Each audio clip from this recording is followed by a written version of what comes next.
Teliamura thana bai khobjak amchai rompherejakmani patimung patikha o patimungo rompherejaknai bwrui nukhungni bwkhak tei Teliamura thana o mamla khwlaijakha patimung no tui Teliamura thani osi Rajiv Debnat shaka tini simi bisi khaksa swkang salka Teliamura thana bai khobjak salgra pulinpur amchai tongnai 16 years ni khoroksa Omar kasukya bwrui no jor khlai romphereka borok ni amchai ganani no tongnai Barsha Debbarma mungui khoroksa kaijak borok rompherenai yakulo a bwrui no bithi thwinani naikha Barsha Aboni yakulo police rok investigation khlai chawi mankha je o Talni 20 July ni salmari o rompherejaknai bwrui tei rompherenai Barsha Debbarma bithi thwinani naikha abon logi no borok no Teliamura sakam no twlangjakha fiaba borok ni sak belai no hamya wngmani bagui borok no GB sakam no refer khwlaijakha sak naijakmani yakulo a bwrui ni nukhungni borok rok kokti salo Teliamura thana thangka tei rompherenai borok ni sinimung rwi no kaisa mamla khwlaijakha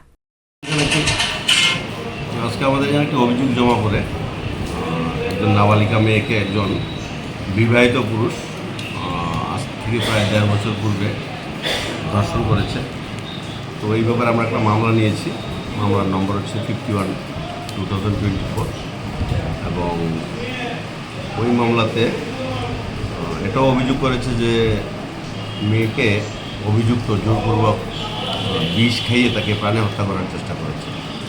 পরবর্তী সময়ে আমরা তদন্ত করে জানতে পেরেছি যে দুইজনেই বিষ খেয়েছে, দুইজনেই আহত অবস্থায় তেলিয়ামুরা হাসপাতালে আসে এবং পরবর্তী সময়ে তাদের দুইজনকেই জিবি হাসপাতালে রেফার করা হয়।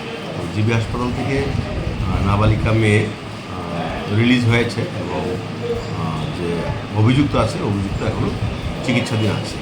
চিকিৎসাধীন অবস্থায় থাকার ফলে আমরা তাকে এখনও গ্রেপ্তার করতে পারিনি। চিকিৎসা শেষ হলে পরেই আমরা তাকে গ্রেপ্তারের কাজ করি। কোন জায়গায় ঘটনা ছিল? এটা নর্থ পুলিনপুর আমরা Teliamura।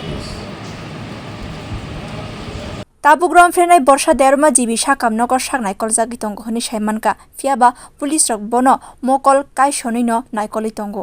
Bureau report khorok.